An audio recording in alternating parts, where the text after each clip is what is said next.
Hey everyone, welcome back to On Purpose. I am so excited to share today's episode with you. This is a guest that I've been messaging, connecting with for a while. We're finally here, so it's always a great feeling when you're finally sitting in the studio with someone that you've wanted to talk to, interview, gain their insights for a long time. And he's a real expert.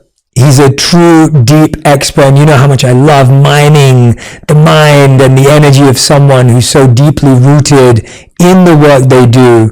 And today's guest is none other than Shawn Stevenson, the author of the USA Today national bestseller, Eat Smarter, and the international best-selling book, Sleep Smarter. He's also the creator of the Model Health Show, featured as the #1 health podcast in the US, with millions of listeners, downloads each year. A graduate of the University of Missouri, St. Louis, Shawn studied business, biology, and nutritional science, and became the co-founder of Advanced Integrative Health Alliance. Shawn has been featured in Forbes, Fast Company, the New York Times, Muscle and Fitness, ABC News, ESPN, and many other major media outlets. Today, I'm excited to speak to him about his book, Eat Smarter, and his journey. You can order the book as we're speaking. If you're someone who's been focusing on your diet to improve it for your body, your mind, your relationships, your brain, then this is the episode for you. Shawn, welcome to On Purpose. Thank you for being here, and thank you for writing this book. It's such an honor to be here. You make everything sound so much better as well. You have to live it. So, it's been amazing. But I mean it. We've been messaging. We've been wanting to get together. We're finally here. And I was just saying to you offline that my physical health journey has been very interesting because I almost ignored it for a long time because I was so focused on the mind and the soul and the heart. And my wife was my educator and my coach when it came to my physical health. And so whenever I'm sitting with someone who deeply understands food and nutrition, I'm very fascinated and open book because I know there's something I can improve about my health, whether it's through my gut or my brain. But I want to start with a bit about you. And, when you were younger, you were diagnosed, and I won't give it away, you can share about it, but you were diagnosed and told that there might not be a way of fixing or solving something. Now, I can't imagine what that feels like, hearing that when you're younger. And I'm guessing at that time you didn't have the skills you have today. So can you take us back to that moment and just explain to us what you went through and how that sparked your journey? Yeah, absolutely. Yeah. So we're a product of our environment, but we're also creators of our environment once we become aware of it. And so I was just replicating what I was seeing around me, which was a lot of dysfunction, which was a lot of ill health. And I kind of was like the one in my family that had the potential to make it. And what it was in the environment that I was in the inner city, and being in poverty, which I even say that kind of with the parentheses. Here in the United States, poverty is very different. You still probably have a TV, a car, when much of the world is living on a couple dollars a day. But, we were struggling to get by. In this environment, all I saw was the opportunity for me to, go to college, which I never met anybody that went to college, let alone graduated, except my teachers, was through athletics. And so I did really well in school, but I just saw sports was going to be my way to get a scholarship. And when I was 15 years old, I ran a 4.5 40, which is like NFL combine caliber, and I was doing really great in track as well. But fate had other plans for me. It was actually at track practice when I had the first glimpse of what was to come. And so I was doing a 200-meter time trial, which 200 meters is half the track. And the time trial was just me and my coach. And I took off, and I was coming around the curve of the track into the straightaway, and my hip broke. And I didn't realize it at the time because I just kind of came up limping. I thought maybe I pulled a muscle. I'd never really been injured before. But it took a couple of days, and I went and got a scan done because I just couldn't turn my legs over. I went to see a PT and a physician, and they put the scan up, the x-ray, and it's just my iliac crest bone was just floating off in space. I was like, oh, that's the problem right there. And what I went through was something called standard of care.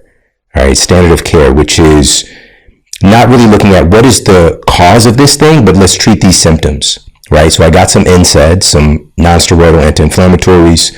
I got some crutches, which was cool. I got to get out of class early and take the school elevator. But nobody stopped to ask, how did a kid break his hip from running? And fast forward, I experienced almost a dozen more injuries the next 2 years. I just couldn't stay on the football field or on the track, and my body was just breaking down. And so my vision of playing at the next level was just vanquished. Fortunately, academically, I got a bunch of scholarships. I got to go to the school that I wanted to go to. I was going to walk on in redshirt in football. But this is where I get that diagnosis. So I was 20 years old, and I was diagnosed with something called degenerative disc disease and degenerative bone disease. So basically an advanced arthritic condition of my spine. And this is usually reserved for people who are much older. And so I was 19, 20 years old. The reason that I went into the doctor was that I couldn't extend my leg. I was always in a lot of pain. And whenever I would stand up, I'd get this like Thor lightning bolt shooting down my leg. And it was just miserable.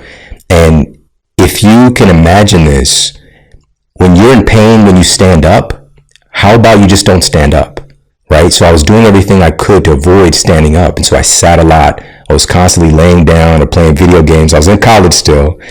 And it just got progressively worse because your body really works on this use it or lose it basis. So not only was my spine deteriorating, the rest of me was atrophying as well. And so to really put the icing on the cake of the story, when I went in to see my physician and he gave me this diagnosis, he looked me right in my eyes and he told me that this situation was incurable, right? Because for me, being an athlete, I was just like, all right, what do we do to fix this? And he put his hand on my shoulder. He's like, I'm sorry, son, this is something that just happens. And I'm sorry it happened to you. And that today I realize that goes against basic laws of physics. Like there's nothing that just happens, there's a cause and effect. And it didn't register to me when he first said it. It didn't make sense. So I rejected it. And I asked him this specific question, Jay, and I have no grounds for asking him this question, but I asked him, does this have anything to do with what I'm eating? Should I change the way that I'm exercising? And he looked at me like I was from another planet. He was like, this has nothing to do with what you're eating. This is something that just happens. And a little sidebar, and I didn't talk about this for many years, but my physician, he was obese, and he was clearly struggling with his own health. Not to say that he wasn't qualified to give me advice, but he was clearly struggling himself. But I took his advice because he was the expert. And him saying that this was my lot in life, what he invoked was something called a nocebo effect, which we can come back and talk about in a moment. But the bottom line was, he said that this has nothing to do with what I'm eating, but he wrote me a prescription to eat some pills, right? This has nothing to do with what you're putting in your mouth. Go ahead and put these in your mouth, right? And so that was the level of thinking that I was dealing with. Fast forward the story, after leaving there, I went from a nuisance of a pain to chronic debilitating pain, right? Because now I know that I have this thing. This is my identity. I'm this sick person. I'm going to be in pain for the rest of my life. He told me that. And so for the next 2 years, I did as little as I possibly could. And he told me, he gave me permission. That's the big thing people don't realize. If you've been struggling your whole life and somebody gives you permission to stop struggling, just nobody's going to blame you. You got this bad thing that happened. Just take this free pass, this hall pass, and just ride it out. It took 2 years, which, some people never get it. And some people get it a little bit faster, but it took me 2 years. And over these 2 years, eating what I call the tough diet, typical university food, I was continuing the same behaviors, and I'd gained a bunch of weight now. Because not only was I eating the same things, but now I'm inactive. And so I became a much fluffier, I'll lovingly say, version of myself. And I didn't recognize the person I saw in the mirror. And that was one of those breaking moments for me. It's just like I didn't even recognize who I was. And after those 2 years, it's usually an event or a person or something that becomes a catalyst for that change. And for me, it was my grandmother, and she was always checking on me those 2 years. And if you're a young kid, it's like, I'm fine, Grandma, but I wasn't fine. And she knew it. She was the one who really advocated for me. She's the one who believed in me more than anybody that I was going to do something great. And here I was living in Ferguson, Missouri, in this 1-bedroom apartment, sleeping on the mattress on the floor, overweight, in chronic pain, can't sleep at night. And my life didn't match up to my blueprint of what success was going to look like. And so it was in that moment that I decided to get well. And most people don't really get that, Jay. It's just like, it sounds so simple, right? But the reality is oftentimes we don't decide. It's more like we'll see what happens. It's like wishful thinking. It's like, I wish, this would happen. But when you decide something, you really cut away the possibility of anything else but that thing. And even the word, if you break it down, day meaning from and kaidir, which means to cut, right? So you cut away the possibility of anything else but that thing. And I decided to get well. And so the last little part, we could talk about how I did this, but it was from 6 weeks from that moment of decision. And I had lost about 18 pounds, which is not typical. But I was always kind of the skinny kid in my family, so my fat genes definitely kicked on, but, the weight just came off of me once I started to employ a few really foundational principles, with my nutrition, with movement. And the pain I've been experiencing that had me in terror for 2 years was gone. And it was about 9 months later when I got a scan done, and I completely reversed the degeneration. My 2 herniated discs had retracted on their own. My bone density was normal, and it was as if the thing had never happened. So, and by that experience happening to me and seeing the stories of people coming up to me at my university asking me to help them because they saw the change. I didn't look like a guy who lost weight. I looked like somebody who's really healthy. And to hear their stories, like people telling them, you're going to live with this disease forever, diabetes or, heart disease, you're going to be on the statin, whatever the case might be. And I had this experience where I was told this negative thing was going to be your story, and to no longer have that as my story, I had this level of authority that I couldn't really put a finger on, and people were attracted to that. So my life just went from being very self-centered in my pain to being other-centered and being of service, and I found every way that I could to help others, and it landed me here with you. That's beautiful, man. Thank you for, I know how hard it is to synthesize a life's work in a few minutes. And of course, I'm hoping that everyone who's listening and watching is going to get better acquainted with you if they're not already listeners.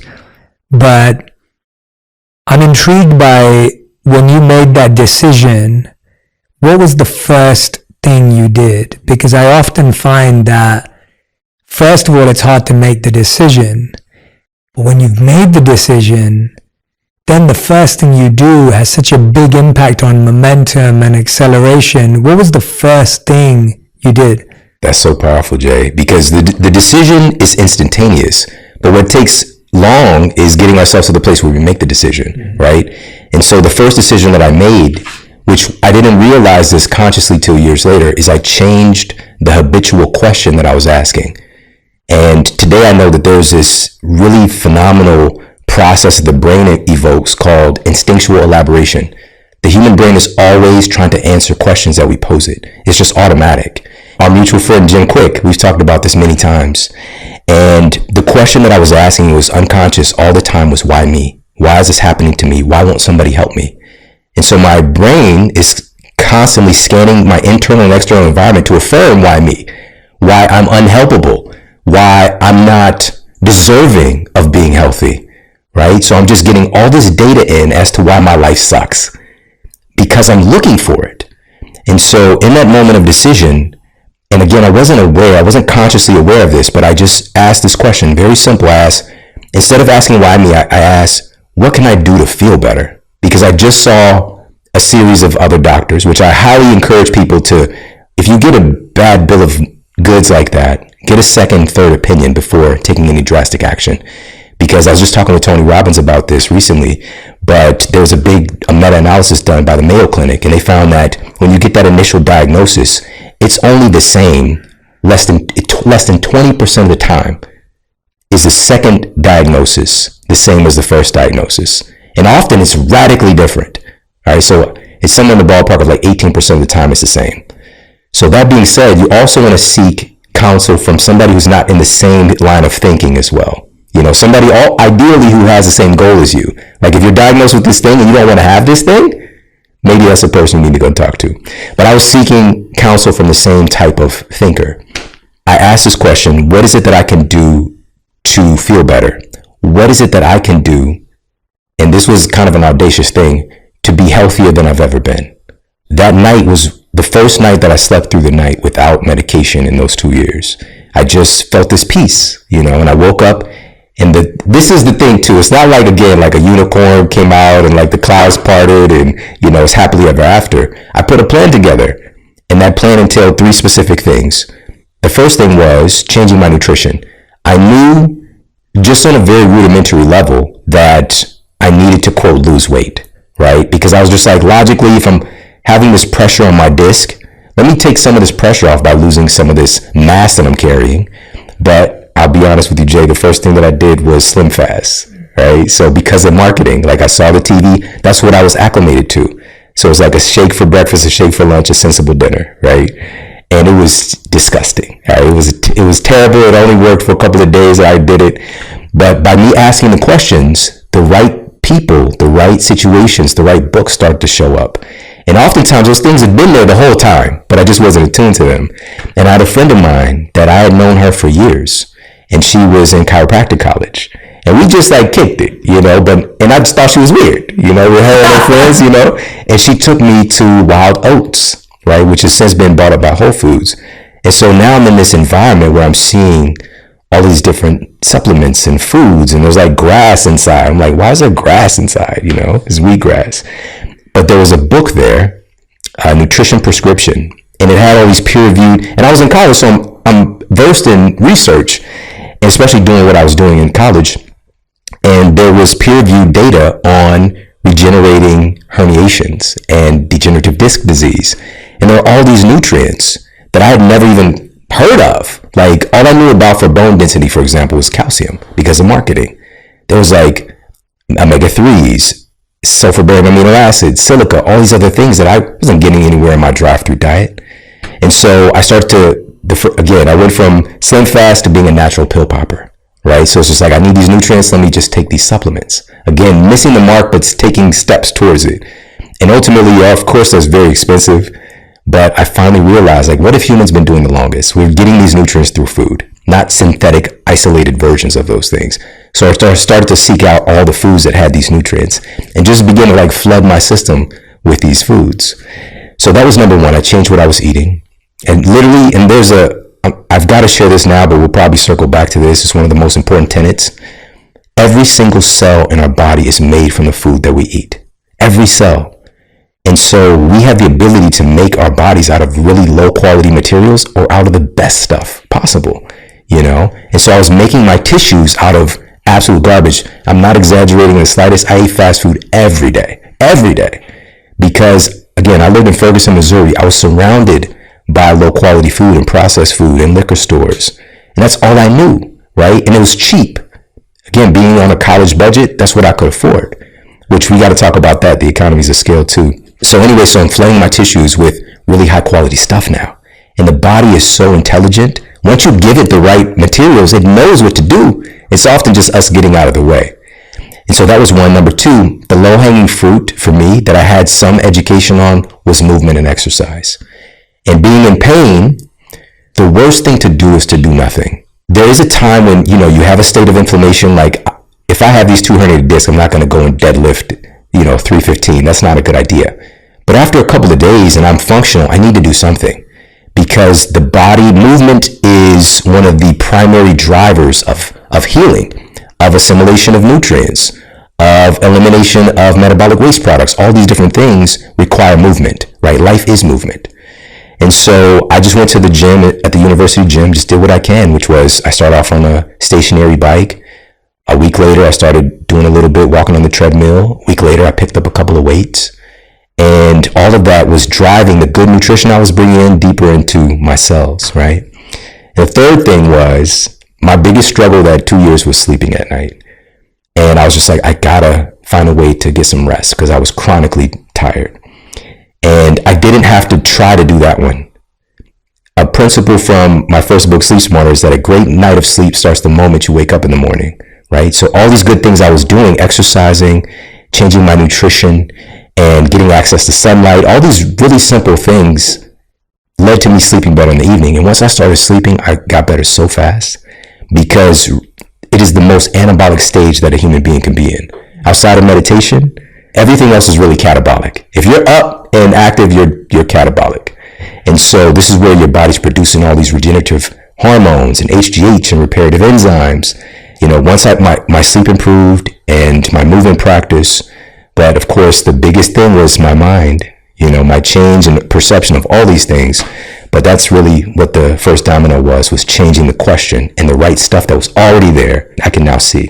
I love how you've simplified it into the diet and nutrition, the sleep, and then of course the movement aspect, which, the 3 key tenets, and then grouped by the mindset and the approach. I want to dive into some of those amazing insights that you share in this book, because I think, as you rightly said, our understanding of food, nutrients, vitamins, supplements has been so rudimentary for so long. And even today, I think, as you rightly said, there's so much being marketed at us that you kind of follow the latest trend or the latest diet or the latest fad, only to find that it's not sustainable, or that it doesn't really cure how you're feeling. And I think we've started to realize that food can change how you feel. And I don't think we thought about that. We thought food is energy and you just keep putting it in. I love the idea of how we're building ourselves through bad materials or good materials. Why is it important, as you talk about in the book, to use power of food to reboot your metabolism? What are the benefits of rebooting your metabolism? And what are methods through diet and nutrition that boost our metabolism? For everyone listening, it should always be, what is the thing, right? So when we hear these terms like metabolism, we often have a certain association with it. That's my point. Yeah, right? Exactly. Yeah. So it's usually going to be tied to weight loss. And it's a huge mistake, because metabolism is really everything. There's a whole field of immunometabolism. Your immune system has its own metabolism, where it's building new immune cells, where it's functioning at a certain level, where there's cellular waste products, and the list goes on and on. All these things are metabolism. So life itself is driven by metabolism, but this is a huge mistake even in the weight loss domain, when we're just thinking about food and nutrition and diet in terms of changing our metabolism. And this is why with the book, I gave people what they want, which again, that's the on-ramp, right? But food controls so much more than just our metabolism. It also controls our cognitive function. Our emotional intelligence is highly influenced by our nutrition. And that's one of the main things I wanted to talk with you about as well. And also it affects our relationships and how we relate to other people. The list goes on and on. Food isn't just food, it's information. And so as far as the metabolism side is concerned, what I wanted to do was break down how the process of metabolism actually works. How does weight loss work, right? How does fat loss work? Where does fat go? Like when I quote lose weight, where the hell does the weight go? You know what I mean? So I'm taking people through that process. And I use analogies to make it make sense, because one of the things I learned from Tony was one of the fastest ways of learning, which I was doing this, but I didn't realize it, is take something that you don't know and connect it to something that you do know, right? And so I use this analogy of going to the movies and using it as a cellular movie theater and how the process of fat loss actually works. And so we've got these key ushers that are making things happen. You come into the movie theater and you've got these specific enzymes. So we've got hormone-sensitive lipase, for example. And hormone-sensitive lipase is the enzyme required to actually open up your cells so that it releases stored energy and, triglycerides, stored fat, to be used for fuel. Nothing's happening without this usher. All right, so that's required. Then we've got another usher who's putting fat in the seats, right? Lipoprotein lipase, right? And so, but then we've got the managers of the ushers, which are insulin and glucagon, which there's so much more, but I'm just giving a little snapshot. Oh, this is great. I love this analogy. Yeah. It's a brilliant analogy. So it's making it make sense to me, so that's a good thing. I'm the dummy in the room, so this is great. No. Yeah. So insulin and glucagon, they're actually brothers, right? So they're both from their loving mother, Miss Pancreas. All right, so insulin is really about management and always looking for the worst possible scenario, right? So they're all about saving up for a rainy day, storing as much as possible so we're all safe and we're all good. Glucagon is more of a free thinker, more of a, go with the flow type of vibe, and is cool with letting go of some of this stored energy. And so glucagon, to make a summation of these, so insulin is the biggest hormonal driver of us storing fat in our cells or storing energy in our cells. When people hear the word insulin, we often think about diabetes, right? Because it's a lack. Type 1 diabetes is a lack of producing insulin. The mother pancreas, the beta cells are not producing insulin, which is absolutely horrendous. This means your cells can't get energy and you'll literally just wither away. It's a terrible way to die. Type 2 diabetes, which is the most prevalent here in the United States. Right now in the United States, about 130 million citizens here in the U.S. have type 2 diabetes or prediabetes. Wow. It's insane. But this is not a condition where you're no longer producing insulin. This is a condition where your insulin sensitivity, the ability of that cell to get the signal, has been tampered down, right? Because insulin has been so abundant, because the blood sugar has been so abundant, right? And so but here's the thing, and it's a really beautiful thing, that even a condition like that, it's the body adapting to keep you alive. So type 2 diabetes, and we get this label that you have this chronic disease and you're no good, or you're tainted, or you're broken. It's actually this really intelligent adaptation by the human body, because it's adapting the way that your metabolism works under unideal circumstances, right? So it's beautiful, it's amazing. The problem, however, is that we've been led to believe that that is the end story, that your body is stupid and it can't shift and create another expression. And so now it's common knowledge. Back in the day, I've been in this field almost 20 years. I'm about to hit my 20-year anniversary. And we couldn't publicly say, even another friend, Mark Hyman, like, you got to be very careful saying cure diabetes, right? Today, it's common knowledge that you can reverse this condition. So we got insulin driving people into the seats, right? Keeping the theater full. And we got glucagon opening up the doors to allow people to go out and kick it at our after party, right? So these are two big hormonal drivers of metabolism. We've got some enzymatic ones I hit a little bit, but then we've got the internal cashier as well, which is your liver in many ways. So people don't think about these things in this beautiful dance that's taking place. Like, we just want to get that fat off, right? And oftentimes we associate that with like really working hard, right?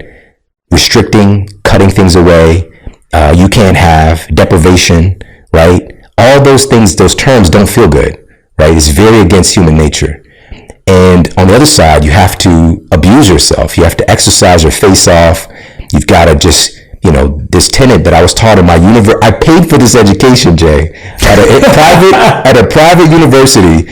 The first day of school in this big auditorium nutritional science class, the teacher told us that if you want to manage your metabolism, if you want to manage your body weight, just manage your calories. That's all you have to do, is control the calories, right? He was overweight as well, by the way. All right. And now, again, it's not that he was trying to be nefarious. This is what he learned.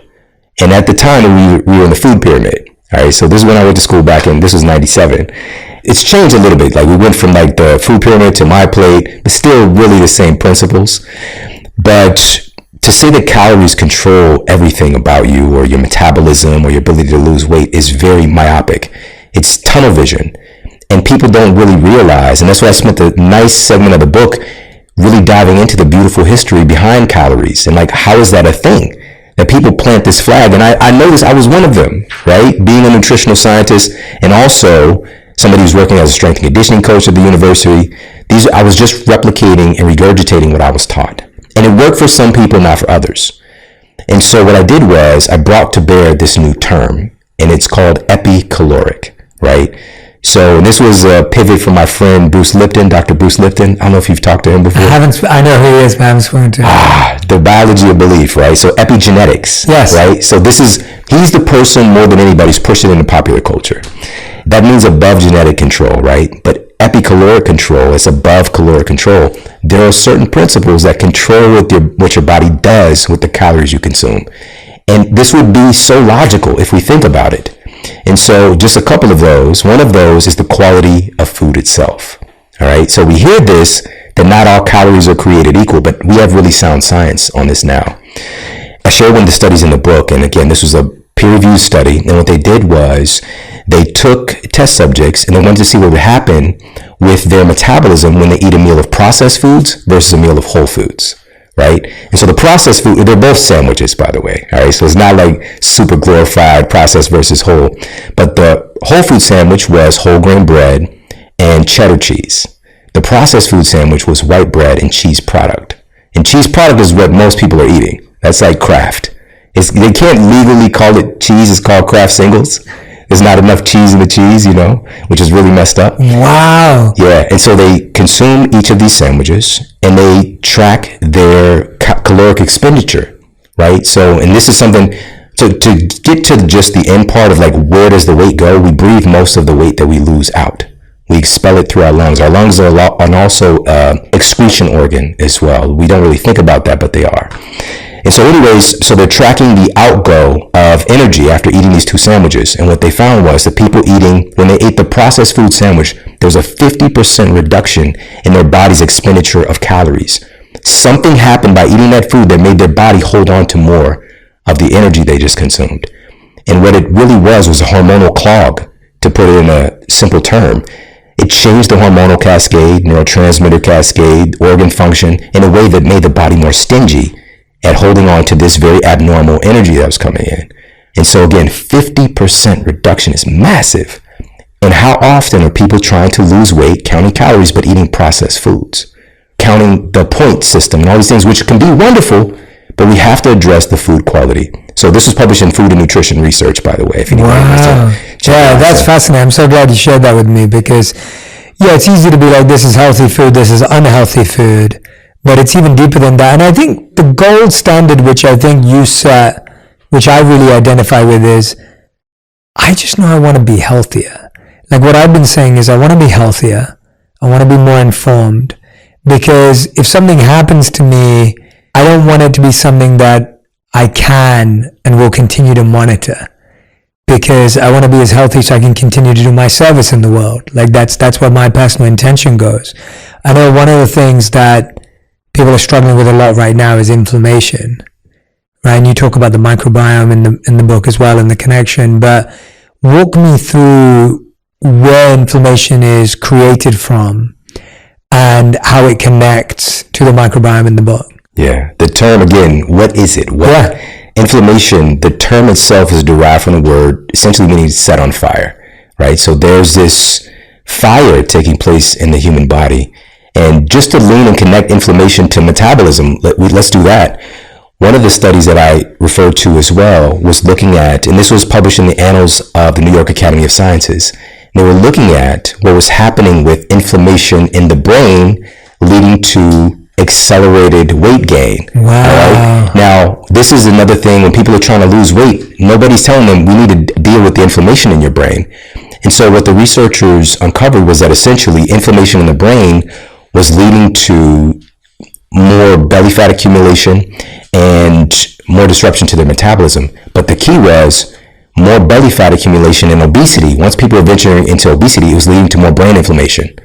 So this becomes this vicious circle, right? And again, we need to address the inflammation in your brain. Why is this happening? Well, your brain is controlling your body far more than anything else. And there's an internal thermostat that's even controlling your metabolic rate, which is based in your hypothalamus, which is kind of considered the master gland of the body. And the hypothalamus not only is kind of like a thermostat for your metabolism, but also is a thermostat for your body temperature, for your sleep cycles, and the list goes on and on. It's like a circadian controller, right? Circadian medicine is popping right now too. And so paying attention, and so specifically the researchers were denoting hypothalamic inflammation leading to all these problems. So what's causing that brain inflammation? Obesity in and of itself is increasing the rate of inflammation. So right now in the United States, we're knocking on the door of 250 million of our citizens being overweight or obese, right? It's beyond epidemic. It's insane. Rest assured, if we're venturing into obesity, your brain is suffering because of it. And I also noted another study where we're seeing this correlation. I talked to Daniel Amen, who wrote the... Yeah, I love Daniel Amen. He's been on the podcast twice. Yeah, I love him so much. Yeah, he's awesome. But he's accumulated so much data. But there's also some peer-reviewed studies as well, looking at once our waist size is increasing, it's correlated with a decrease in our brain size. So as our waist circumference goes up, our brain size goes down, the volume of our brain, which is not good at all. And so there's this huge connection with these two. But also what's driving this inflammation is the foods that we're eating, obviously, as well. And obesity itself, just to give a little snapshot, like how does that work? How's obesity creating more inflammation? Our fat cells are they're pretty damn amazing. If without our fat cells being as intelligent as they are, we wouldn't have made it as humanity. It enabled us to go through times of famine and still survive. But here's the thing, we live in a very different time now where more people are dying from excess than from deprivation, right? And so during this time of excess, our fat cells can actually grow 1,000 times their size, right? It gets crazy. We're like, wow. I don't want to disrespect them by calling them little trash cans, but they're kind of like these internal trash cans that can... They keep collecting. Yeah, it's like these hefty cinch sacks, like really good trash bags that are filling up. And as that happens, it's sending out a distress signal because the fat cells were never made to contain that much stored energy. And so it's sending out a kind of a false distress signal to your immune system, thinking that you're infected. You know, your fat cells are chronically infected. This is why we see epidemic levels of inflammation measured by things like C-reactive protein in folks as we venture into obesity. So the fat cells themselves are a big contributor to inflammation. But to lean into food a little bit, one of the biggest culprits that's being highlighted today, and there's, with any of the stuff I talk about, Jay, there's always conflicting information. Of course. Yeah, I get that. And the average person doesn't, though. You know, it's just like, this is the end all be all. What I do is, I'm a research scientist primarily. I'll go and proactively look for things that rebuke what I believe, that prove what I'm saying otherwise or other than. And it takes a lot of courage to go and look for things to prove you wrong. Yeah. But what I'll do is I'll look at the variety of information and what does the majority of data that we have say. That's a better place for us to stand on and educate from, right? But one of the biggest culprits, and this is what the majority of data says, is these highly refined, oxidized seed oils that have become so prevalent in our food system. And again, I get to work with the best people in the world on these subjects, like Dr. Kate Shanahan. She's really a pioneering voice in this field. And she worked with the Lakers and helped with Kobe Bryant, got him on these protocols, extending his career, all these great things. And so she has that fame and credibility there, but she's also a brilliant scientist and somebody who's very versed in metabolism. But one of the things that she shared with me was that this particular study, which was crazy, they looked at the biopsies, right? So you can actually go and look inside of what a fat cell contains back in the earlier part of the 1900s and saw what is the makeup of the average person's fat cell. And about 2% of our fat cells back then were made of these polyunsaturated fatty acids, or PUFAs, right? Today, the amount of polyunsaturated fatty acids that make up the average person's fat cell is up to 25 or even 30%. So it went from 2% to 25%. So literally the ingredients that make us as a species has changed dramatically. And what is it about these particular fats? Like how is so much of it making up the ingredients that make us up? And it's because they're in everything. They're very cheap. They're rancid, oxidized oil. They have no choice but to be those things. Like getting the oil from corn, like there's so little. And if people saw the process, which I highly encourage people to do, there's lots of videos. You could see the processing of canola oil or, quote, vegetable oil. I remember when my mom started using vegetable oil trying to get healthy, because my family, again, I was the skinny kid in the family. Pretty much everybody else in my family, at least about 80% of folks were obese. And so she started using vegetable oil. It sounds healthy, but it's not asparagus oil or broccoli oil. These are highly refined seed oils, corn oil, soy oil, canola oil. And to extract those oils, it kind of looks like just mud. It just looks disgusting. It looks like this kind of like almost like gasoline type vibe to it. And it has to use bleaching agents and deodorizers. And I cited a study in my book, and this was published in the journal Inhalation Toxicology. And they found that just smelling those oils while cooking can damage your DNA. Right? Wow. Crazy stuff, right? Just smelling. Just inhaling the fumes from it. Let alone actually putting it in your body. Yes. So it's crazy. It's so crazy. And so for me, it's just looking like this specific component, your body has to go into this kind of pro-inflammatory state to try to manage any insult. Inflammation is one of the most important things for our survival. It's kind of been given a bad name right now because we're dealing with chronic inflammation. But we need inflammation in order to just heal for stuff you don't even know is going on. There are cells right now in your body that are dying off and recycling. There's always an inflammatory component, catabolic component, and that's okay. But once we venture into chronic inflammation where these things are getting out of hand, that's where we start to see all manner of things go wrong. Wow. I mean, you know what? I find it so useful to be having this conversation with you because, and I hope everyone who's listening and watching, I'm trying to ask the questions that I think we skip. What does this actually mean? How does it actually affect us? Because right now we hear all these buzzwords and we look for the quick fix. Oh, I've got inflammation, or I do this to alkalize it. I've got this, do this. And we're always looking at that quick fix, that quick win, the quick solve. And actually when I'm sitting here listening to you, I'm going, wow, there is just, of course, naturally, there's so much more to it, but we have to be so much more alert and vigilant, which is where we struggle. Because it's almost like there is no convenience now because there's all this information. Like you said, there's conflicting information. So if I'm listening to this show right now and I want to create more energy in my life, I want to create more vibrancy in how I feel, what are some of the things that we're likely missing or that we're likely struggling with in our diet or nutritionally that we could add to help start that process of at least feeling a bit more positive, like we have a bit more control? We could stay right in the same lane and just swap out the oils that we're using with some intention.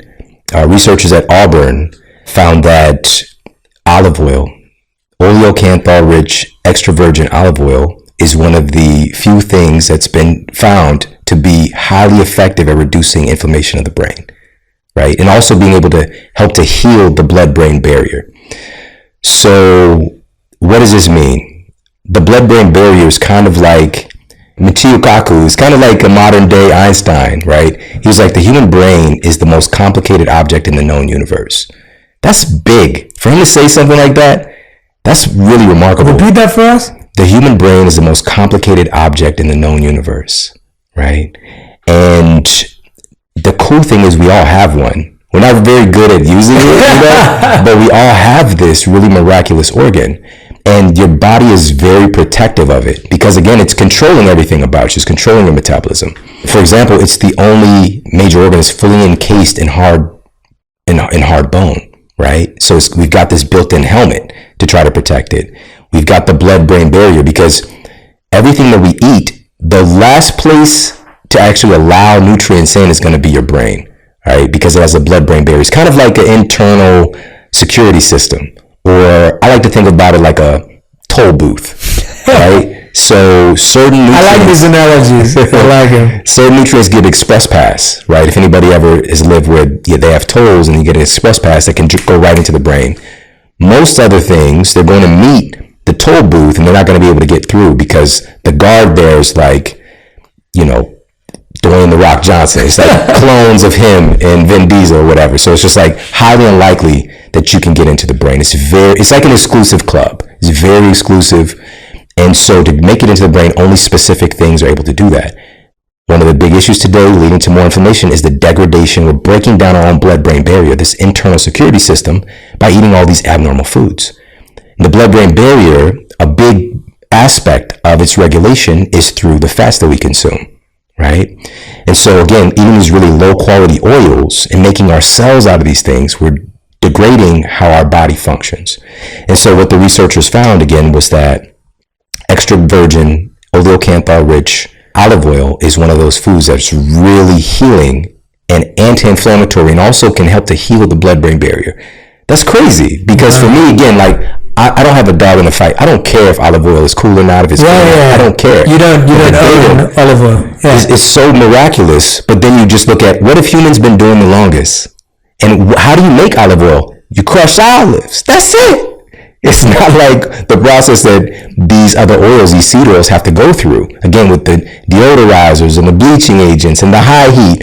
As a matter of fact, extra virgin olive oil, that means that it's not heat processed. Wow. All right. So it's even paying attention to the very volatile nature of those fats, and it's stored in dark glass bottles because it's even photosensitive, it's light sensitive, can break down and degrade those oils, right? So in humans, we have documentation for thousands of years have been consuming olive oil, right?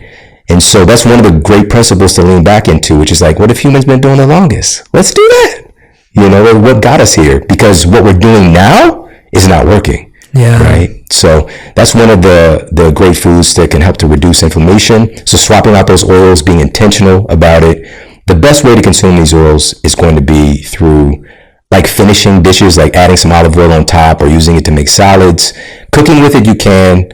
Moderate heat is okay, but for cooking, we need things that have more saturation, that are more stable, so they're not giving off all of these kind of pro-inflammatory oxidative compounds, right? So that would be like coconut oil or ghee or grass-fed butter. Avocado oil is also rising in popularity now as well. But just to throw a couple more for reducing inflammation, the cruciferous family of vegetables have been found to reduce inflammation, specifically in the brain.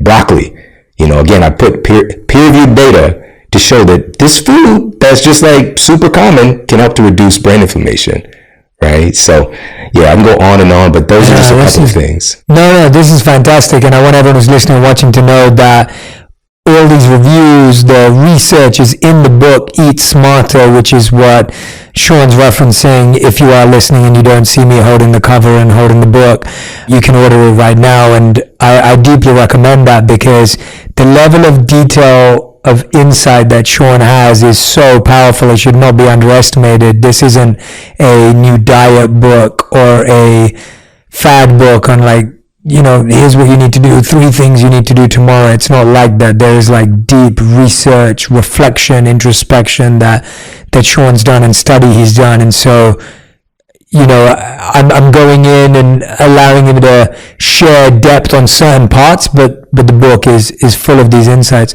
Sean, I want to talk a bit about stress and the brain and then diet, because you also talk about the impact of food on the brain on food, but also our emotional states. We all know what emotional eating is. We've all picked up a tub of ice cream or picked up sugars when we're low in energy, or, you know, we've been there. We may even get drawn in that direction still today. One thing I find intriguing that I'd love to learn from you is how much is stress in the brain causing some of these challenges within the body, and can food be used to work backwards almost, or does stress need to be dealt with in different ways? Yeah, that's such a great question. Again, what is stress? We have to look at that. And we tend to put stress in this one box cognitively. Most times people associate it with like life stress, like work stress, you know, work is stressing me out, my relationship is stressing me out. But those are just a couple of factors that go into your overall stress load as a human being. So all of these inputs are stressors. And for example, exercise is a stressor. And it's known as a hormetic stressor, which that means that if you're able to recover from said exercise, you get benefit, right? The kind of like what doesn't kill me makes me stronger principle, right? But if you put on intense exercise on top of relationship stress, work stress, spiritual stress, right? Feeling not on purpose or cut adrift or disconnected. You add that on to diet stress, the stress coming from the abnormal foods you may be consuming. The environmental stress, right? Right now, this is dope. Like we can record, we got all this technology, but all of these energies are just running in and out of our cells at paces and degrees that we just don't understand yet, right? So we're all intermingling with these energies that we've never been exposed to, again, as humans. So the environment itself is going to be adding an additional stress. Gravity's trying to kill you. Like, he literally is trying to weigh us down, you know, in a sense, if you want to look at it like that. But we are resilient. We've adapted to it, you know. But the John Carter, I don't know if you know about that book and that movie. It didn't do very well, but I think it's on Disney Plus. What's it called? John Carter. Yeah. So this guy teleports accidentally, like from Civil War vibes to being on Mars. And on Mars, he's like superhuman because gravity's different. So he's like jumping around, you know, like it's really cool to think about gravity has conditioned us in a certain way, and we're resilient against it. So environmental stress goes on there, and I can go on and on. All of these stress inputs create your overall stress load as a human being. Now, the issue is that, man, I've had the opportunity to work with so many people in a one-on-one context, but, you know, groups and the books and all this stuff. But the most overlooked thing that I've seen when people are wanting to, you know, get off of their blood pressure medication, the lisinoprils or the statins, or, you know, metformin for diabetes, or the antidepressants, whatever it might be, the nutrition and the exercise can only go so far. The number one thing that I've seen that people overlook is the impact of stress. Because you can overeat your way into disease, you can undermove your way into disease, you can undersleep your way into disease, you can also overstress your way into disease. The problem is that stress is invisible, you know, in a sense. Like, exercise, we know what that is. Like, it's physical, we're interacting with it. Food is like you're putting stuff in, like it's visceral, it's something you could touch. Because stress doesn't have that aspect, we negate it. But truly, and just to kind of loop back to the story with that physician and the nocebo effect. Wow. So everybody's heard at this point of the placebo effect, you know, to some degree. I was going to come back to this. I'm glad you've gone there. Yeah. And this, it's amazing, right? It's amazing. So just on average, if we look at the breadth of peer-reviewed data that we have, on average, placebos are about 30% effective in clinical trials. So fake drugs, sham surgeries, fake treatments are about 30% effective on average. Some studies much higher, like 80% effective in some studies on antidepressants. People are not actually getting something that has a real treatment. They just believe that they're taking the drug. Now, this is very important. It has to be coming, no, it doesn't have to, but in these trials, they're coming from an authority figure, right? And so one of the things that I talk about in the book is the impact that your thoughts have on your body's metabolism, right? And so this was done by Dr. Alia Crum and her team at Stanford at the time. And it was the milkshake study.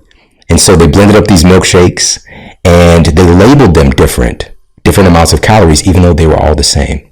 So some of them were the indulgent milkshakes, where they labeled like 700 calories. Some were, you know, the smart shakes, where they labeled it like 200 calories, but all of them were really like 450 calories or something like that.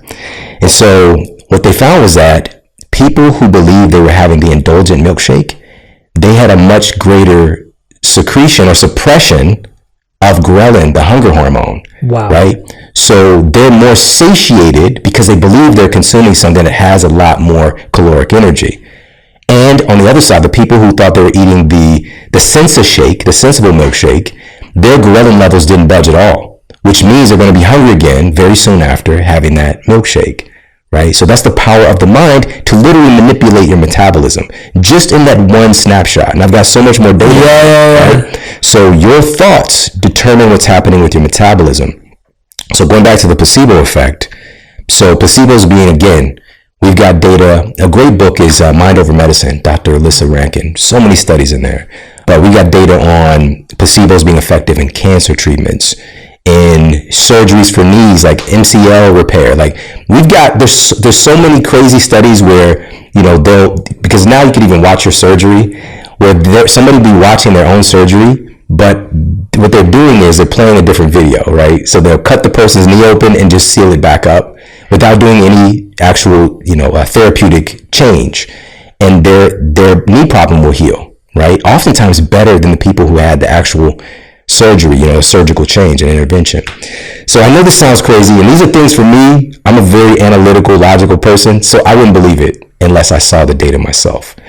So that's the power of the human mind, just a snapshot. Now, here's the other thing. I don't want to call him evil, but there's an evil twin to the placebo effect. It's called the nocebo effect. This is when you get a negative injunction that something bad is going to happen. So placebo is saying you're going to get this therapeutic benefit. You're going to take this and your blood pressure is going to normalize. Your depression is going to go away. Your cancer is going to dissolve. A nocebo effect is saying this is incurable. You have 6 weeks to live. You'll never walk again, right? So these injunctions from an authority figure, and there's another study I cited from Alia Crum's team. They did a skin prick test where they used a histamine stimulator to create a rash on people's skin. And then they had an inert cream, and they told the test subjects, either this cream is going to make your rash worse, or this cream is going to make your rash better. So different people were told different things. Now what happened was, and this was true for like 90% of the test subjects, when they received that inert cream that had no therapeutic benefit and they told their rash would get worse, within 10 minutes the rash got worse and spread. For other people, within 10 minutes the rash got better and nearly went away for most people. Just within 10 minutes of them getting this cream that does nothing. The biggest part of this was the benefit depended directly with how the person believed in the competence of the physician. Their rapport and belief in the person telling them about the thing impacted their physical response the most. So again, who are you listening to? Yeah. You know? And so for me, I had that nocebo effect injunction. Like, he told me this was incurable. I'll be in pain the rest of my life. You know, I'll never walk normally again, all these things. And I believed him. But thankfully, again, just like sometimes going through these things and hitting rock bottom is a good place to stand up from, you know, and being able to access, this is why people are such a gift. You know, like my grandmother was like a guiding light, like a North Star for me. I didn't realize it at the time. I just thought she was being annoying. But just knowing that there's somebody who believes in me, man, it just made the process so much easier. But the thing is, you don't need anybody else to believe in you. You can believe in yourself, you know. But it does take some revelation. It does take a lot of work to be able to do that. But anyways, but just to put the icing on the cake with this, with stress and the impact that it can have on our bodies and our relationships. The reason that I don't talk about this often, Jay, but the reason I wrote this book was to address how food is affecting how we communicate with each other. Because you probably have noticed we're living at a very divisive time right now. You know, there's so much divisiveness, there's so much agitation, there's so much infighting. When on paper, we should be more connected than ever. Like, we all have the same access to the same data. Why is there so much arguing about it, right? And also people are becoming so polarized. Like, they're going and planting their flag at one end or the other end. But truthfully, most people are here in the middle, but they're listening to people at these outer ends. But what's not being talked about is the fact that, for example, there's a study done at the Ohio State University, and it was looking at couples. You know, like, I love my wife. She's my best friend. But we also, you know what I'm saying? We have stuff, you know? Like every couple. And the thing is, like, we know our stuff now because we often attribute it to the person. But what they did was they used glucose monitors to see what happens when the person in the relationship, when they have abnormal blood sugar, how they respond to their partner. Yes. All right. And so what they found was when their blood sugar was abnormal, you know, when they experience a blood sugar crash, for example, which is normal because, again, we're going hypoglycemic and then crashing because of the way we eat today, the test subjects became much more aggressive towards their partner. Keyword aggressive, right? And here's the biggest thing, because for me, it's just like, okay, that's a quality, but what's the end result? End result is they were far less likely to resolve their relationship conflicts. So that's the outcome because your blood sugar's messed up. Now, we think about this with kids, like, you know, they're hyper, whatever, they're cranky. You're just a big adult baby. You know, you get the same hard wiring. And so when we tend to be in conflict is when our biological needs are off, you know, when we're tired, when we're hungry, these things we attribute to kids acting up like that, but we do that to each other. Yes. And so that was just one little glimpse into it. Like, this is somebody that you love. And so just a little sidebar, in the study, they use like these dolls and poking pins in the doll, how aggressive you are, mad at your partner you are. So it's kind of creepy. Like, some people. That's very creepy, yeah. So, but now here's how we branch this out globally. Researchers at Oxford University, they wanted to see what would happen by improving the nutrition of prison inmates, right? So we have a certain psychological view of people who are in these conditions. Absolutely, yeah. Right? But for me, I have an experience with this because of the environment that I come from. You know, many of my friends and family end up in that situation. I could have been in that situation. And so what they did was, and this is a randomized, placebo-controlled trial, Gold standard. This isn't just guessing. This isn't like that, this thing. Gold standard of clinical trial. They took a group of these prison inmates and they improved their nutrition just through getting them some omega-3 fatty acid supplements, which we got to talk about that, by the way. And then just increasing their amount of vitamins and minerals that they're consuming, right? So very rudimentary stuff. And then they have the placebo group who gets nothing. This was a 4.5-month study. And after compiling all the data, the test subjects, the prison inmates who received the improved nutrition, had a 35% drop in behavioral offenses versus the placebo group. And most notably, a 37% drop overall in violent offenses. Their proclivity towards hurting another person dropped by 37% by increasing their nutrition. What was in that nutrition? Do you know? Basic vitamins, minerals, multivitamin type stuff, omega-3s, but the omega-3s are critical. That's why I want to specifically talk about this. But that sounds so crazy because the very best programs in prison for rehabilitation come nowhere near those types of results. Wow. So some other researchers saw it and they were just like, that's impossible. And they replicated the study and almost got the exact same numbers. This was published in the journal Aggressive Behavior. There's so many journals that cover these things and the data is available. By getting people healthier, by giving them the question should be, how? Just your cells, your brain cells specifically, being able to talk to each other, you require key nutrients. And so one of those nutrients is omega-3 fatty acids, DHA and EPA specifically. Yeah, I want to hear about this, yeah. The cool thing is that blood-brain barrier, they got an express pass. So they're able to cross the blood-brain barrier because it's one of those essentials for the brain. Now, this is so crazy, but without these specific omega-3s, your brain cells can't really efficiently talk to each other. It's they enable something called signal transduction. So your cells being able to talk, and also they're part of all of your cell membranes. So just the cell being sustainable itself. If you're deficient in these things, again, your body will try to do what it has to do, but it just degrades the way that your body works so much. And so a study, this was published in the journal Neurology, one of the top journals looking at the brain, and they found that test subjects who consumed less than 2 grams of omega-3s per day had the highest rate of brain shrinkage. Yeah. And where are we getting omega-3s from naturally if we're even getting those? Yeah, this is so important because for years I made this mistake, all right, working in the clinical practice, seeing people every day, and wanting to invoke more plants into people's diets. I would tell people, make sure you're getting your chia seeds and your flax seeds. You got flaxseed oil in the refrigerated section because it's volatile, but I was missing the mark. Because that's ALA. It's a different form of omega-3s. It's the plant version, and it's not what your brain uses. All right, so your brain uses EPA and DHA. These are only found in animal foods, and we do have an option for people doing a vegan protocol, which is algae oil. All right, so we'll come back to that in just a second. But this is very important because your body can take the plant omega-3 ALA and convert it into DHA and EPA, but you're going to lose at least 75% of the conversion process. All right, so this is going to depend on your microbiome, your other metabolic factors, on who's efficient in converting this. So to say for somebody that is doing a vegan or vegetarian protocol to just have chia seeds or cool, it's not cool. Literally, we're talking about your brain shrinking. This is not a joke. You need to make sure you're getting this DHA and EPA. The whole food versions or sources that we've evolved having is going to be coming from fatty fish.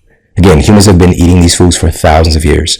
I don't want to get into religiosity about our nutrition. It creates all this divisiveness.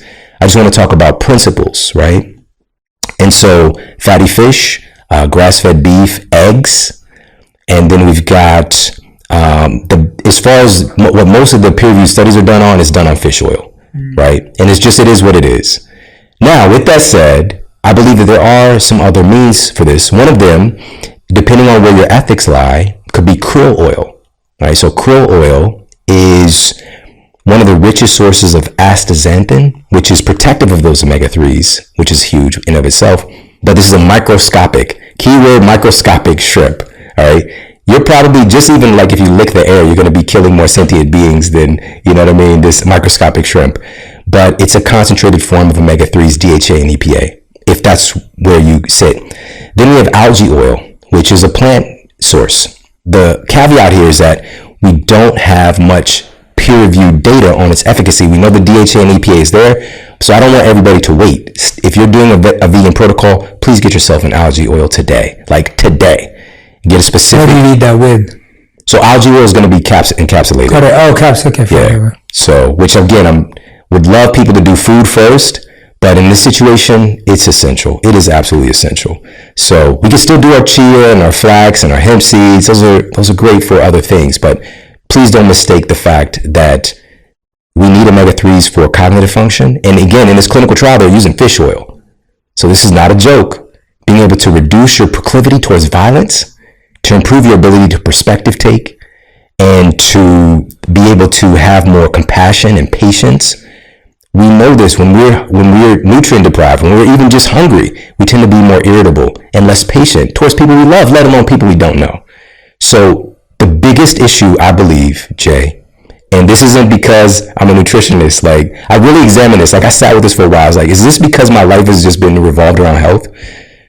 Like truly, I feel that the biggest underlying issue for our epidemic levels of divisiveness and very illogical behavior and the ability to see another human being and to want to do them harm is because we are unhealthy, you know, and the data indicates this, but my life indicates this, you know, like I grew up in an environment, man, like it was an environment that's so volatile. There's so much violence, you know, outside my door and in my own household.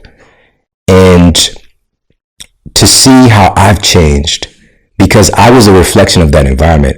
Something I didn't tell you about when I went to that private university. I got kicked out of that university for fighting. Wow. I got kicked out of high school for my entire junior year for fighting. Wow. And I was in student advisory. I was teenage health consultant, which was this little health program. I was in Inroads, which was I was able to take college credit. You know, it was the first year that it was popping off with St. Louis University. I was a scholar athlete. I was all these things. It didn't matter. You know, I got in this situation where I felt threatened and I resorted to that behavior, you know, and every day in the morning, you know, I'm going in, I'm getting the cereal, I'm getting the, you know, the pasteurized orange juice. I'm eating pizza pretty much every day at lunch with a pretzel with cheese, you know, and just like I'm making my body out of this really low quality material, right? And so the crazy thing was, once I got physically healthier, I started to see people differently. And I started to have so much more patience because I was replicating those behaviors. Like, you know, my daughter's my oldest, so I have 3 kids. And my mother, like, she would say something once and then 5 seconds later, she's pissed off, right? She doesn't want to repeat herself. She's just ready, on fire to be mad, to be irritated, to be aggressive towards you, and to have such a lack of patience. And so I was being that with my daughter. You know, what for me, I wanted her to be, of course, most people want their children to be better than them. And so when she was in kindergarten, I was giving her like 2nd and 3rd grade work, and we would sit around the table and all this stuff, and just imagine like the lack of patience that I had. She, you know, graduated with honors, all that stuff, but, you know, just what she had to deal with. And even then, it wasn't like bad, but still just like the level of patience that I have now for my youngest son is 10. It's night and day. It is night and day because I'm physically healthier. And it's not a struggle. It's not a reach for me. Now, here's the rub. It's not that we can't express compassion or to perspective take or to express patience when we're unhealthy. It's just harder. Yeah, exactly.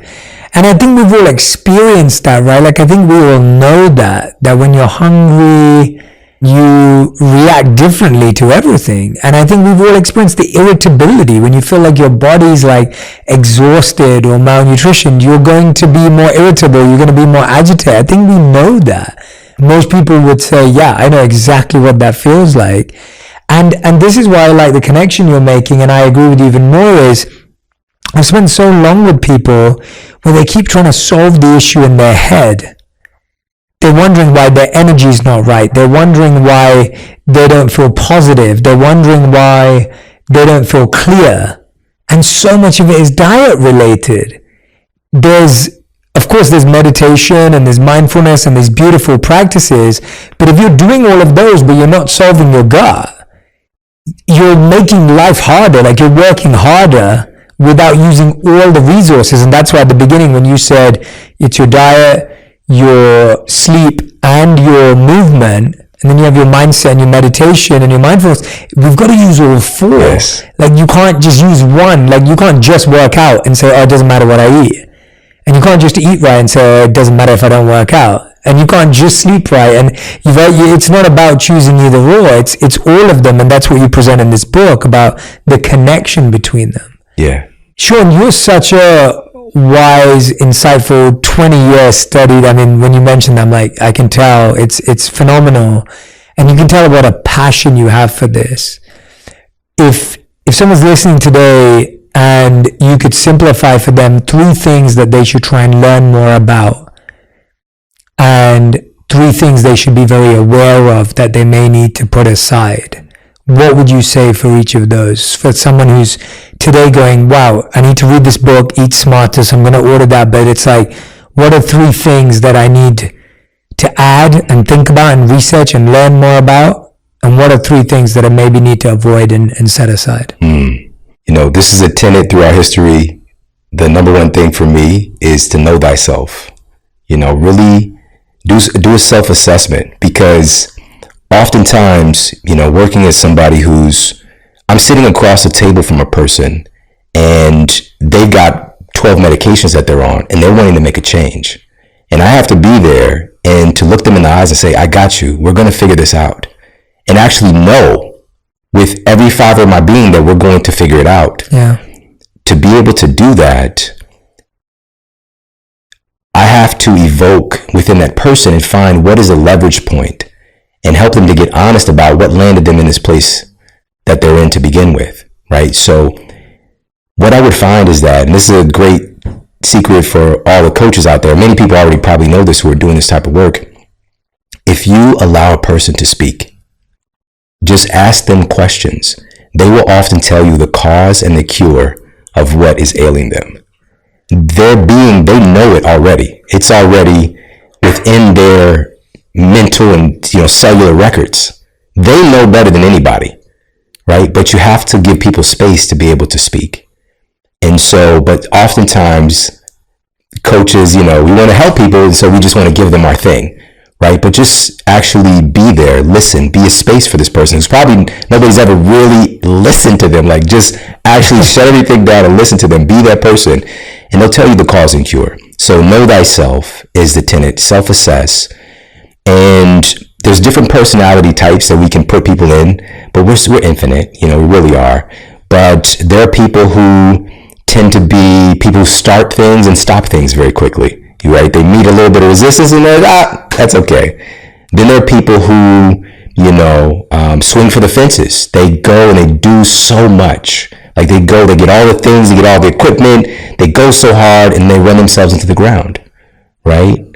And there are people who are just more balanced. Like there's different personality types. Yeah. And so really honing in on what your personality types are. And I talk about this a little bit in the book as well. So know thyself so you know what to shore up.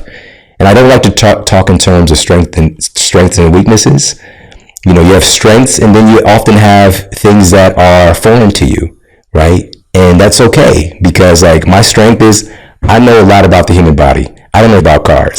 You know what I mean? Like I know Danica Patrick, like I feel disrespected even saying car around her. You know what I'm saying? And so it's just like being able to understand like that's not my domain of excellence, but I could learn. I might, because of my experience, come into the car game and like I can start seeing stuff other people aren't seeing, but that's not for me. So I understand my strengths and also where I don't have any credibility or experience, right? Number one is just a principle to know yourself and to know what things tend to hinder you. And I'll just share one little quick one because I saw it as a big consistent in my clinical practice. One of the biggest things that hinders people in getting in the progress that they want is blaming others. All right, I was right there listening to them, and I'm like, I can see after a while, I could see it coming out. Here it comes. Yeah. If my kids would just that bitterness, right? If my husband would just, if my wife would just, if my mom would just, You know, like everybody else in their life is making it harder, right? So they have this story and they're going to live and die by it, right? And so, but the thing is, it's just a story. And it doesn't mean that it's not true. It doesn't mean that you don't experience more, conflict or curveballs in your life because of your life experience. But listen, like, it's all about perspective. You know, I've been through some crazy stuff in my life. And to be here where I am, like, the number one thing, besides that moment of decision, is taking responsibility for my life. 100% responsibility. Again, this is one of those things that you don't really do that, you know, and so that's without any wiggle room. I had to stop pointing the fingers. I had to stop blaming and catch myself whenever I do it. And understand, even in a relationship conflict, it's not 50-50, it's 100-100. Because if there's a miscommunication taking place, instead of me being like, why don't you understand this? I can think about, how am I communicating this? Yeah. Because there is a way to get through, right? But that's me taking responsibility. But sometimes we don't feel like it, you know? But also, again, if you're physically unwell, it's harder, right? So being able to help people with that piece of like, you've got to take responsibility here. Stop blaming other people. There's a way, right? And what we do is, and this is where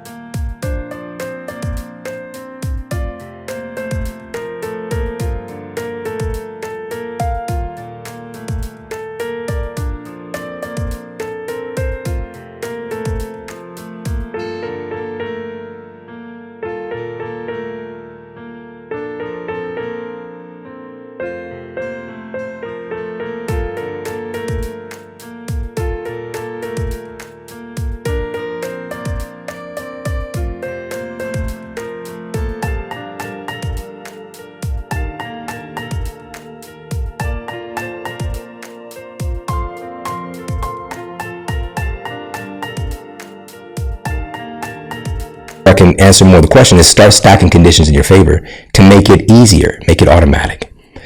So the biggest issue today with people being able to go from where they are with their health, where we are a severely sick society. I mentioned 250 million Americans overweight or obese, 130 million Americans diabetic or pre-diabetic, 60% of Americans have some degree of heart disease right now. 115 million Americans are regularly sleep deprived. Upwards of 50 million Americans are experiencing an autoimmune condition. I can go on and on and on. These are things that have never happened before, but they've skyrocketed. Depression, all-time high. ADHD, the list goes on and on. Everything is worse. And here we are, again, on paper, we're supposed to be more evolved and intelligent than we've ever been. And people were like, well, we're living longer, though. No, we're the first generation in recorded human history that is not going to outlive the generation before us. It is now reversed, which doesn't make sense. It should be continuing to increase. But we've hit a threshold. You know, our quality of life is suffering because by treating symptoms, we can keep people alive. And what's happening is we're not really living longer, we're dying longer. We're extending the suffering. You know, so how do we get into this state? And the solution here, the number one thing is we live in a severely sick culture. And so we're automatically going to pick up what's happening in our environment. To be healthy in a severely sick society is weird, you know? So Jay, you and your wife are weird as hell. Like, you guys are super weird. And shout out to everybody else that you're weird, you know, and that's okay. It's abnormal because normal right now is being unwell.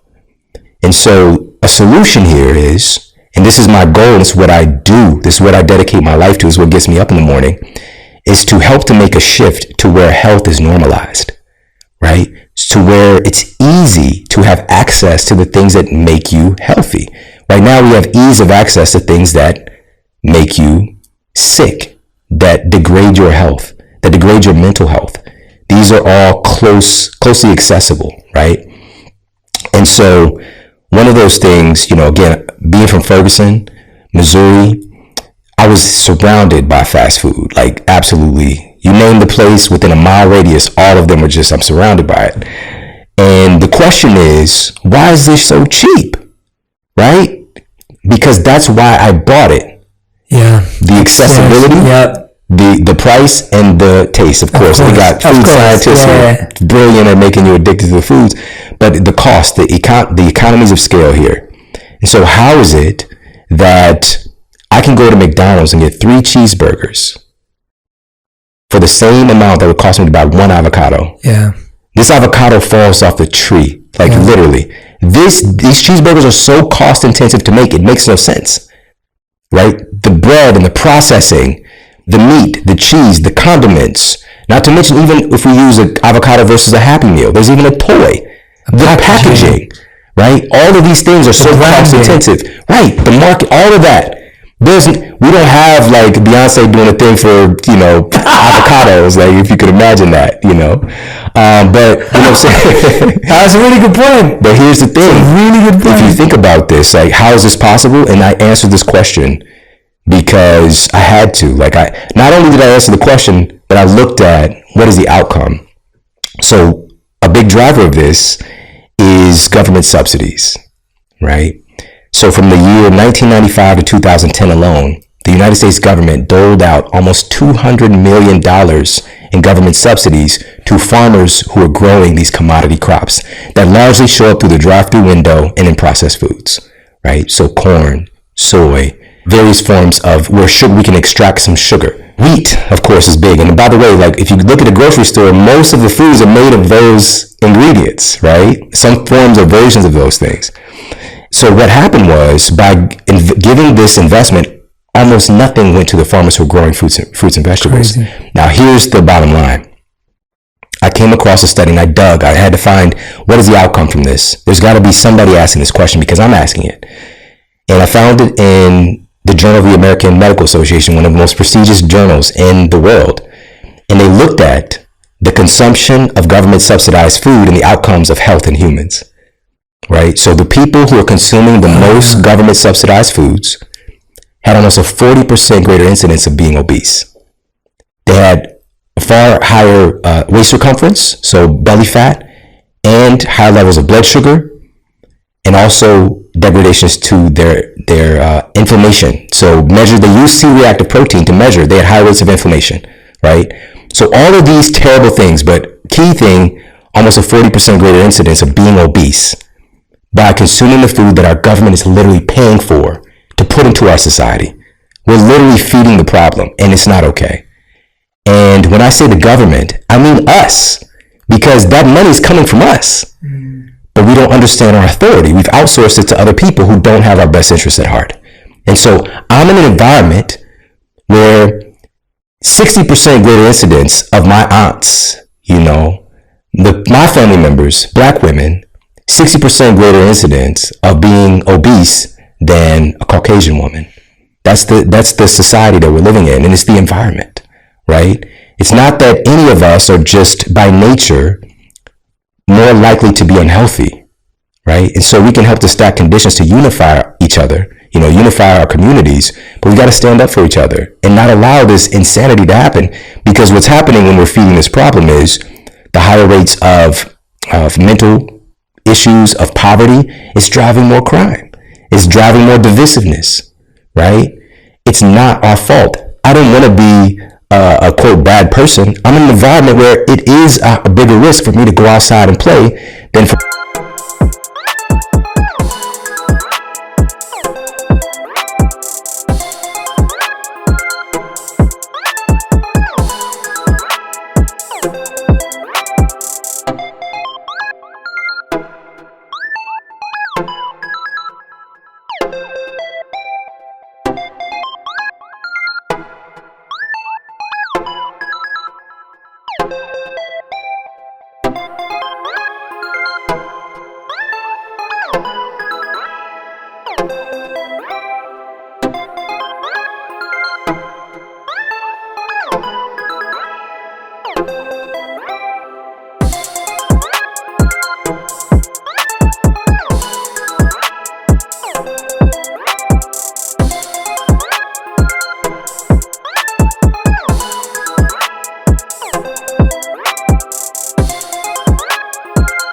another kid, because I literally might die. A bullet might hit me, and that's, again, it's not like this is a daily thing, but that stuff did happen, and people don't understand that. So you look at people and they're like, just work harder. My mother worked overnight at a convenience store just to try to make ends meet. And she was stabbed 8 times by somebody trying to rob the convenience store. These are things people often, again, they're not subjected to. And my mother's a really tough human being. Like, it's crazy, if you hear some of these stories about my mom. But when she subdued the guy, the police came, right? She's kind of a badass. But when she survived and subdued the... Oh, yeah. So when she got to the hospital and got the stitches, the physician told her that if you weren't overweight, you would have died. Your body fat saved you. What do you think she's going to do? That cognitive association. My fat is my savior. It's protecting me. You think she's going to do anything to lose this weight? She's going to be more acclimated to having more of it. It's my protection. It's my safety, right? She sold her blood to put food on the table, all these different things, so, but it's it's the environment, it's the culture. And there is a way to transition out of that. But I'm really the exception and not the rule. Like, it took so many minor miracles for this to happen. And I look back at my life, it's just like, is there something remarkable about me? Like, how did all of this happen? And the thing is, we're all remarkable. I just realized that I have some power. I realized that I have the ability to decide to think what I want to think and to respond the way that I want to respond and to make choices in the world. When I had just been outsourcing all of my choices to the environment around me. And I had this story about, like, I can't do it. So, to drive that point home, a big solution here is for us to create conditions, and we can do that. We can start with our own culture and our own household. If people see my son, for example, my son Jordan, 21 years old, right now, he just launched a new fitness program yesterday. And, I never told him to work in this field, but he's just in the environment, right? And so he's been personal training and serving. I get messages from people who their kids have bought his program, like in tears, just like, your son helped my son. I didn't sign up for that. I had no idea, but we created a culture of fitness, of health, of connection intentionally. And it doesn't matter where you start, because my son Jordan was there with me at Ferguson sleeping on an air mattress. He knows what it's like. He was there with me through all of it. And so he has that perspective.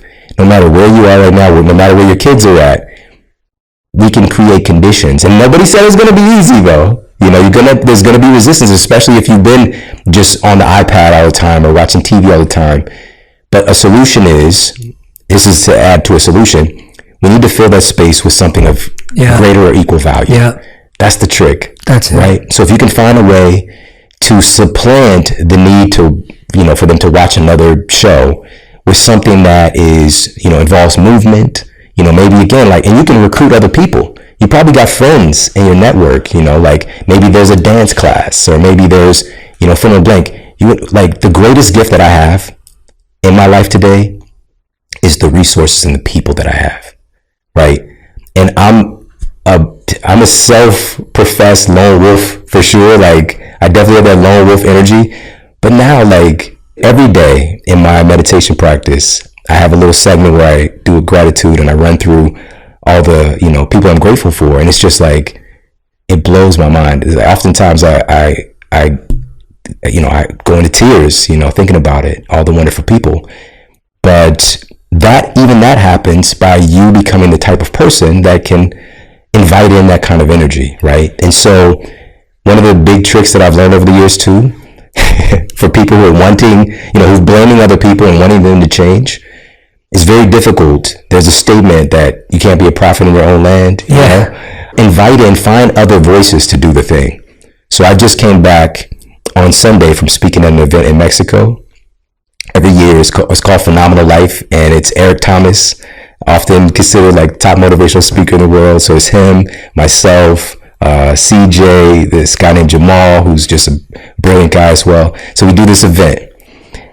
I'm not just gonna go to the event, I'm gonna bring my family. so they can hear it from them rather than from me. Right? Yeah. So that's one of the things I realized is just like, if I have the opportunity, let me get the kids in this place. Even with fitness, what tends to happen is if somebody's working on their fitness, they leave their kids. They never really see them. Like, mom goes to this mystical place called the gym, and she comes back happier and sweaty. Like, even that is kind of freaky, actually, to think like, where are you going, mom? But anyways, give your kids some of these inputs. Like, let them see you work out. Invite them in. Do some stuff with them, right? As soon as my oldest son was old enough to go to Gold's back in St. Louis, he was 12 years old, and, he let 12-year-olds in. I brought him to the gym with me.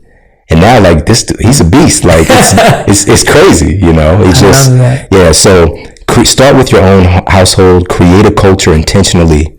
It doesn't have to be perfect. It's just about progress. I know you asked for 3 things, but there's so much that was there. Beautiful, man. Yeah. Sure, you could drop the mic. That was so beautiful on so many levels, because what I really appreciate about you is you're able to put the emphasis on taking responsibility and designing your own destiny in and amongst all of the chaos, all of the divisiveness, all of the pain and challenges that you've experienced personally, that you see around you, and you're saying, well, I've taken my own learning into my own hands. And I think that's empowering. I think it's encouraging. And I think it's enlivening for everyone who's been listening and watching, because we can hear your heart.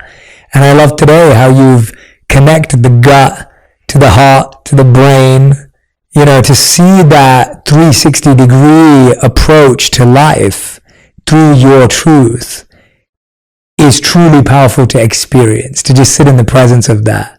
And that just like flies off of you, like it just exudes from who you are, your eyes, your face, your body, your mind, your whole entire presence. Like I've just been feeling it. So I want you to know that I see that, I feel that. And I want everyone who's listening and watching, if you haven't been able to see it because you're not in the room, I'm sure you can hear it. And I want everyone to go, subscribe to Sean's show, grab the book, Eat Smarter, follow Sean on social media, because he's talking about the gut, but it's a way through to the heart and the soul as well. So Sean, I want to thank you from the bottom of my heart for joining us as a guest on Purpose, for putting your heart into this book and the work that you continue to do.